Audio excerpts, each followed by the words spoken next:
Well, Jim, you might say that it started one dark, cold, and rainy night.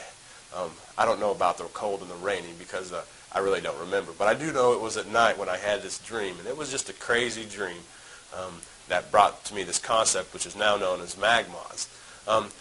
So to tell how it all started, I have to tell you kind of a little bit about what the dream was. Well, I was in this garage sale in this dream, and there was these two pieces of cars.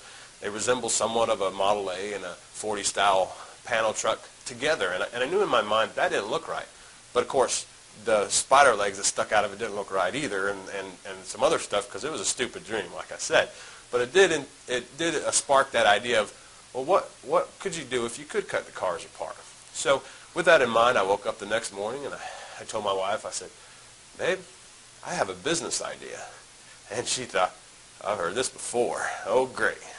Well, she didn't really say too much about it. She let me go buy the cars from the local Walmart and cut them up with a scroll saw and do my little modifications with hot glue and JB Weld and all sorts of other stuff.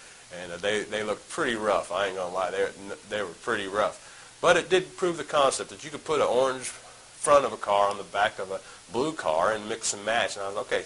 So now this is a good idea. So I started going into figuring out the best way to connect them. Because in my dream, they kind of connected with like a wire connector type deal.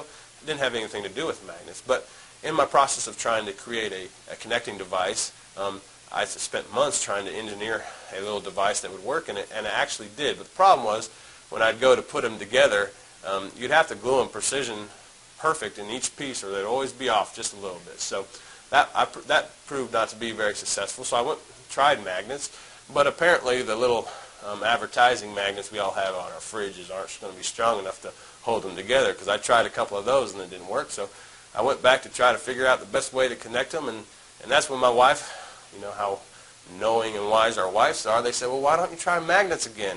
And I told her I already tried that, so I just brushed it off. And then, of course, a few days later, a friend of ours said, well, why don't you try magnets again?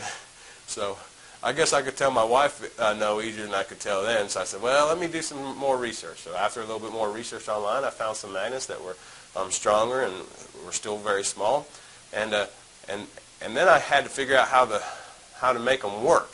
Because if you know about magnets, you know they're going to repel, and so not every piece can interchange. So I had to overcome that obstacle, which is just part of trial and error concept design and being an entrepreneur.